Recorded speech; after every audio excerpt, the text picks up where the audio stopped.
Bismillah, assalamualaikum warahmatullahi wabarakatuh. Alhamdulillahi rabbil alamin. Wassalatu wassalamu ala asyrafil anbiya'i wal mursalin wa ala alihi wa sahbihi ajma'in. Ashhadu an la ilaha illallah wahdahu la syarika lah wa ashhadu anna Muhammadan abduhu wa rasuluh alladzi la nabiyya wa la rasula ba'da. Amma ba'd.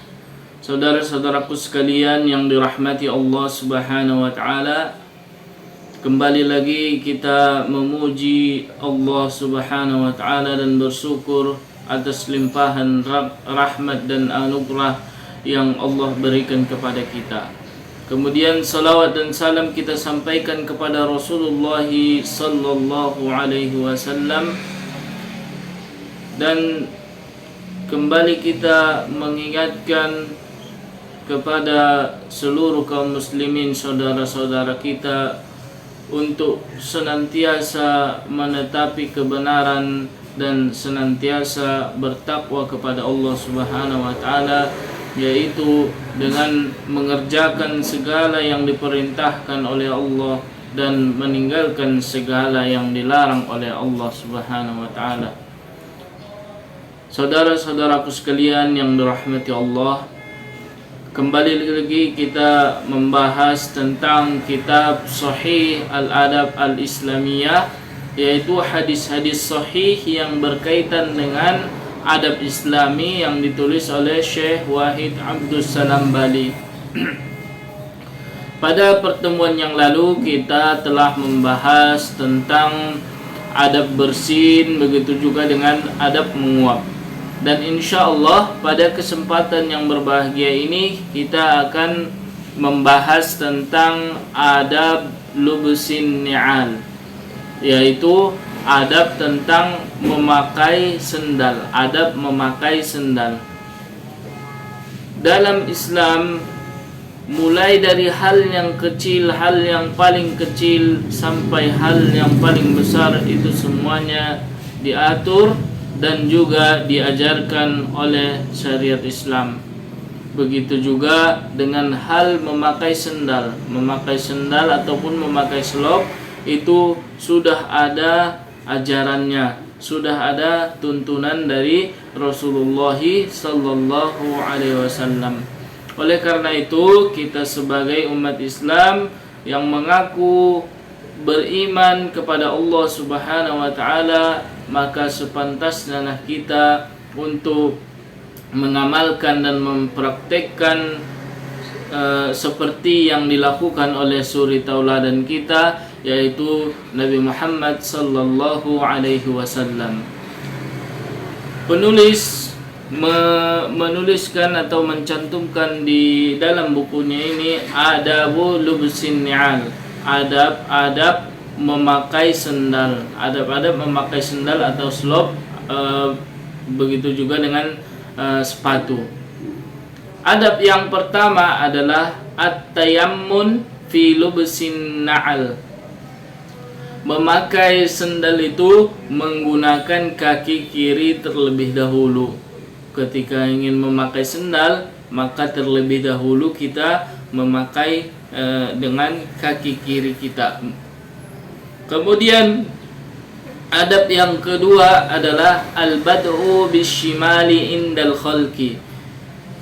Ketika memakainya, kita menggunakan kaki yang kanan terlebih dahulu, dan ketika kita ingin melepaskannya, kita melepaskannya dengan menggunakan kaki kiri terlebih dahulu.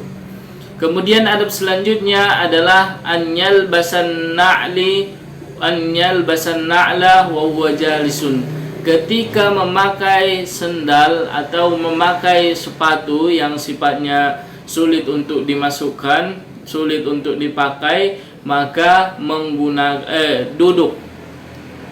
Memakai sepatu itu haruslah dengan duduk.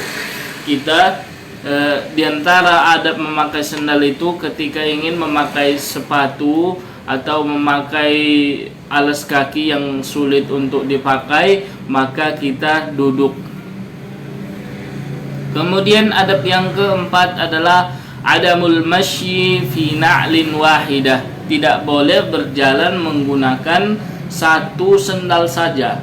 Tidak boleh tidak boleh berjalan hanya memakai satu sendal saja, atau hanya sebelahnya saja yang dipakainya. Ini tidak diperbolehkan.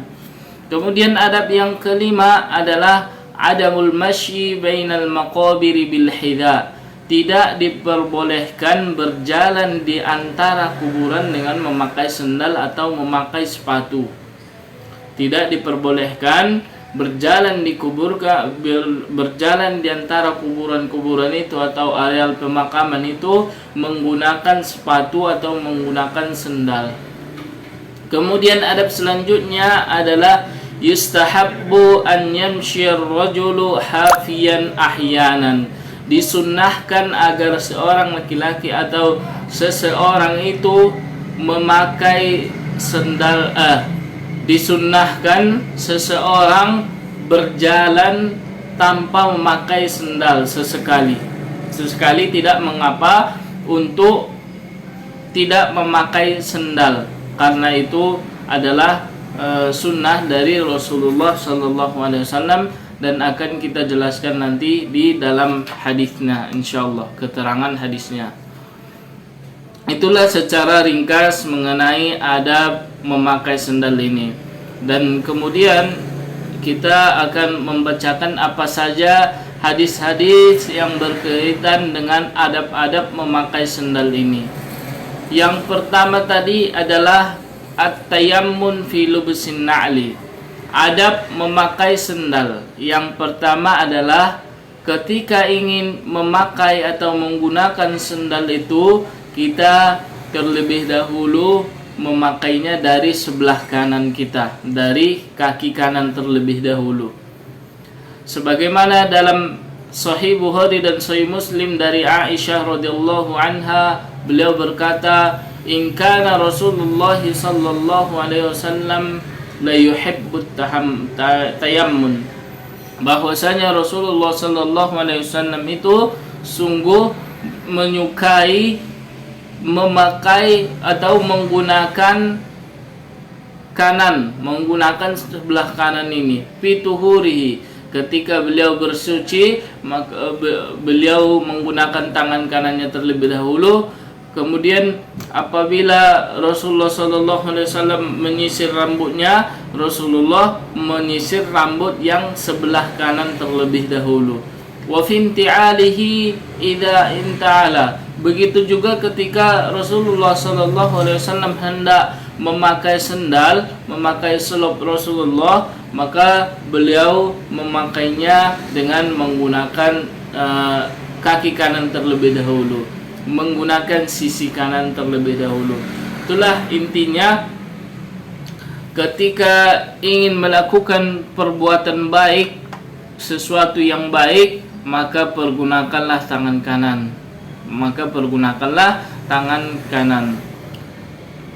Juga dengan kalau dia ingin memakai sendal, pergunakan kaki kiri. Intinya adalah di antara adab memakai sendal ini, ketika kita ingin memakainya, kita menggunakan kaki kanan terlebih dahulu, yang sebelah kanan terlebih dahulu. Kemudian adab yang kedua adalah al-bad'u bisyimali indal khalqi. Memulai melepaskan, atau ketika kita ingin melepaskan sendal atau selop kita itu, kita terlebih dahulu melepaskan yang sebelah kiri. Sebagaimana Rasulullah SAW bersabda, "Idan ta'ala ahadukum falyabda bil yamin." Apabila seseorang di antara kalian ingin memakai sendalnya, hendak memakai sendalnya atau selopnya, maka hendaklah dia memakainya terlebih dahulu. Memakai atau menggunakan yang sebelah kanan terlebih dahulu. Kemudian wa idza naza'a falyabda bisimal. Ketika atau apabila hendak melepaskan sendal itu, maka terlebih dahululah lepaskan dari sebelah kiri. Terlebih dahulu melepaskan sendal itu dari sebelah kirinya. Liyakunal yumna awwalahuma tun'al wa akhirahuma tunza. Agar yang sebelah kanan ini itulah yang pertama kali kita pakai. Kita memakai yang sebelah kanan terlebih dahulu dan melepaskannya dari kiri terlebih dahulu. Kemudian adab yang ketiga adalah an yalbasan na'la wa huwa jalisun.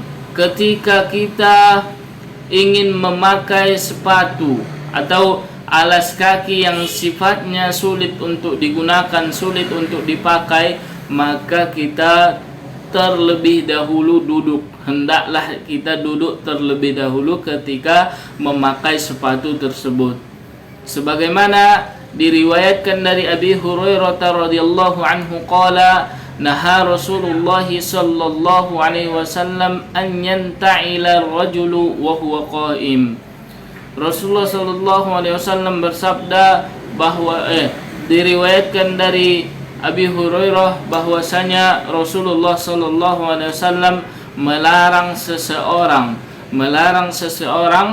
memakai alas kaki yang sulit dipakai, contohnya sepatu, atau memakai sepatu bola, contohnya memakai sepatu yang memiliki tali ikatan. Itu hendaknya duduk,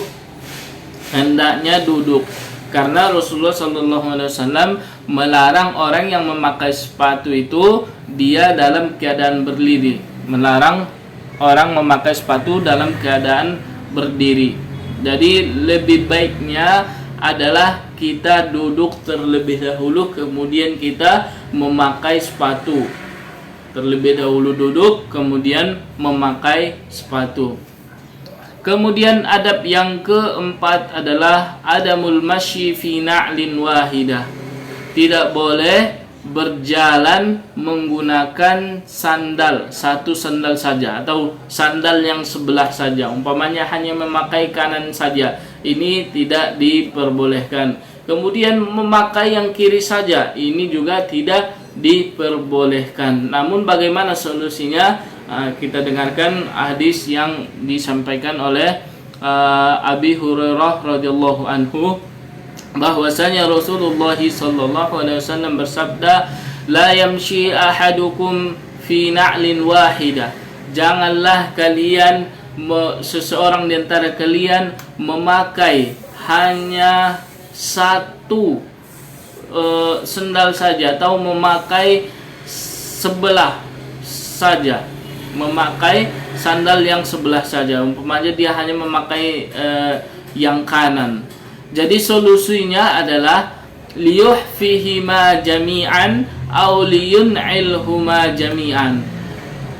Dia sebaiknya melepaskan yang dua ini. Jika memang tidak ada sendal, cuma ada satu sendal, maka lebih baiknya yang satu sendal ini tidak dipakai tetapi dilepaskan dan berjalan kaki tanpa memakai sendal. Itu lebih baik daripada memakai hanya sebelah saja. Atau solusi yang kedua adalah cari sendal lainnya, cari sendal sebelah kanan ada, sebelah kiri ada. Itu solusinya agar tidak terkena larangan dari Rasulullah SAW tadi. Rasulullah melarang memakai hanya sebelah saja. Rasulullah melarang hanya memakai sandal yang sebelah saja. Kemudian juga di dalam hadis dalam yang diriwayatkan oleh Jabir radhiyallahu anhu, bahwasanya Rasulullah SAW melarang seseorang makan menggunakan tangan kirinya. Rasulullah melarang orang menggunakan tangan kirinya. Aw yamshi fi na'lin wahidah. Begitu juga Rasulullah SAW melarang seseorang hanya memakai sandal yang sebelah saja, memakai hanya satu sandal saja, umpamanya hanya sebelah kiri saja. Ini dilarang oleh Rasulullah sallallahu alaihi wasallam. Wa an yashtamila as-sama, begitu juga dengan memakai baju kurung.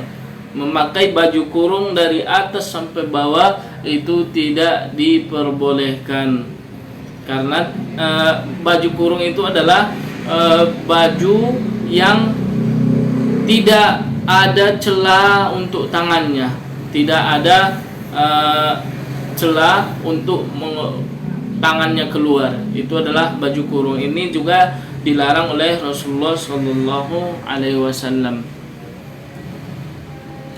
Kemudian dalam hadis yang lain juga disebutkan, idan qata'a syi'thu ahadikum aw man qata'a shis'u na'lihi fala yamshi fi na'lin wahida hatta yusliha shis'ahu. Apabila seseorang di antara kalian tali sendalnya putus, atau barang siapa di antara kalian yang tali sendalnya putus, maka janganlah dia berjalan hanya menggunakan satu sendal saja. Umpamanya yang kiri putus, kemudian yang kanan masih bagus, maka janganlah dia memakai yang kanan ini saja. Jangan dia memakai atau berjalan menggunakan yang kanan ini saja, hingga diperbaikinya tali sendal yang di kiri tersebut atau yang putus tersebut. Wala yamshi fi khuffin wahid, dan janganlah dia berjalan memakai satu sepatu saja. Tidak diperbolehkan kita untuk memakai sepatu yang hanya sebelah saja. Wala ya'kul bishimalihi, dan jangan pula dia makan menggunakan tangan kirinya. Kemudian adab memakai sendal yang kelima adalah adamul masyi bainal maqabiri bil hija. Tidak diperbolehkan berjalan di antara areal pekuburan atau areal pemakaman menggunakan sepatu atau sendalnya. Tidak diperbolehkan seseorang memakai sendalnya ketika dia masuk ke areal pekuburan atau areal pemakaman. Tidak diperbolehkan baginya memakai sendal. Sebagaimana Rasulullah SAW mengatakan atau bersabda, ya sahibas sibtain. Ceritanya adalah Rasulullah SAW melihat orang yang berjalan di areal pemakaman atau areal kuburan, dia memakai sendalnya di situ atau memakai alas kaki sepatunya di areal pemakaman tersebut. Kemudian Rasulullah SAW melihat orang yang berjalan di kuburan tadi. Rasulullah mengatakan, ya sahibas sibtain, wahai orang yang memakai sendal, waihaka, celakalah kamu, alki sibtiyataika, lemparkanlah atau lepaskanlah sendalmu, lepaskanlah kedua sandalmu tersebut.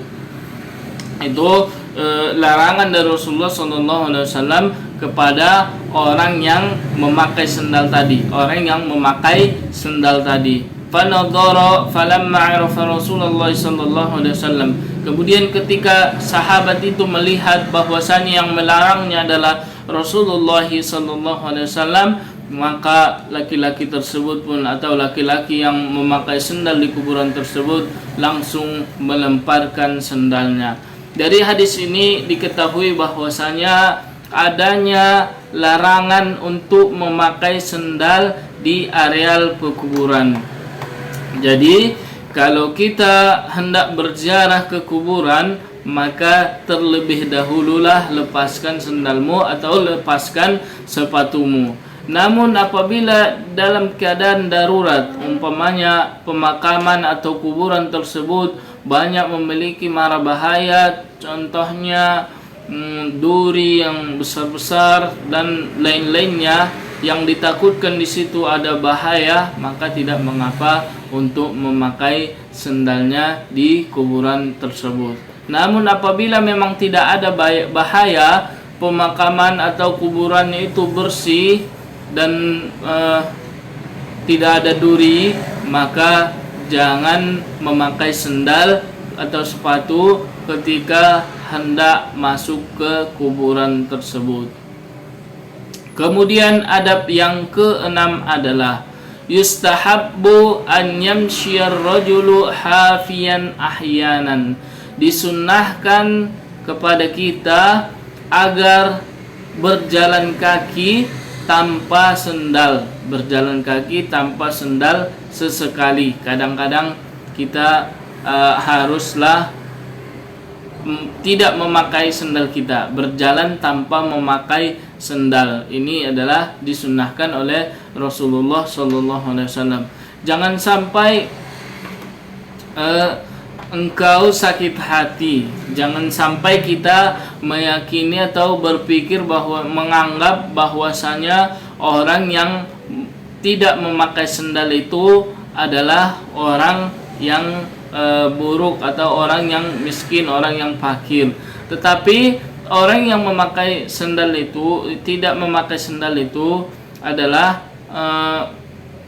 mencontoh yang dilakukan oleh Rasulullah SAW.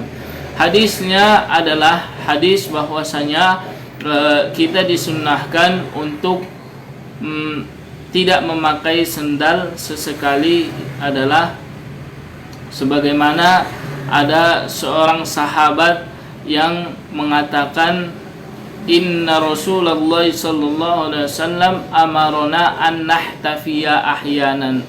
Bahwasanya Rasulullah sallallahu alaihi wasallam melarang kami, sahabat Rasulullah melarang kami atau menyuruh kami untuk berjalan kaki tanpa memakai sendal sesekali. Jadi itu adalah bentuk sunnah Rasulullah sallallahu alaihi wasallam. Di antara hikmah tidak memakai sendal ini adalah kezuhudan atau kerendahan hati. Jadi hendaknya kita seorang muslim itu bersifat sederhana dan tidak angkuh, tidak sombong dan lain-lainnya. Hendaknya kita juga mengikuti yang disunnahkan oleh Rasulullah SAW, yaitu sesekali kita tidak mengapa untuk tidak memakai sendal atau tidak memakai selop. Jangan takut dianggap orang yang gila atau orang yang tidak waras ketika engkau tidak memakai sendal. Tetapi ingatlah, itu adalah ajaran Rasulullah SAW, sunnah Rasulullah SAW kepada kita, yang kita juga harus mengikutinya agar kita mendapatkan ganjaran dari perbuatan mencontoh Rasulullah SAW.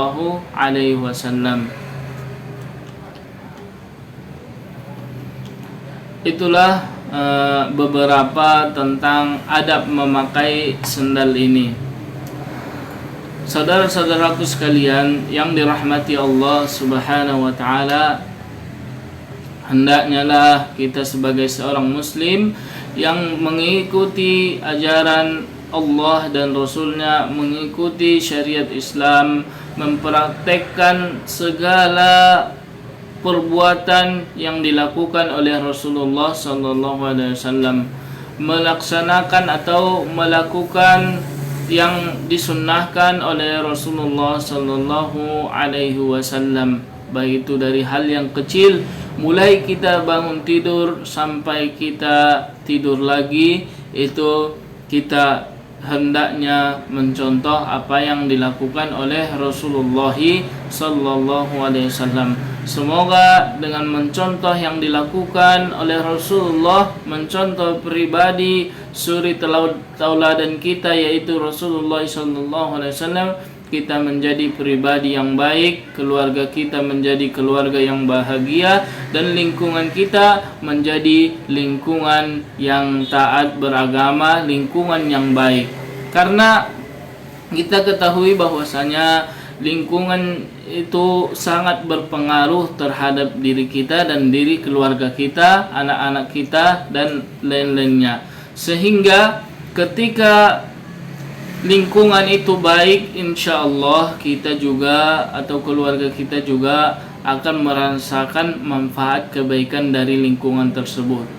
Namun ketika lingkungan tersebut buruk, maka siap-siaplah engkau menerima resiko bahwa keluarga dan juga orang-orang sekitar kita juga akan tertular keburukan tersebut. Contohnya, apabila lingkungannya adalah lingkungan pencuri, lingkungan perbuatan judi dan lain-lainnya, kita juga akan terkena imbas dari perbuatan mereka tersebut.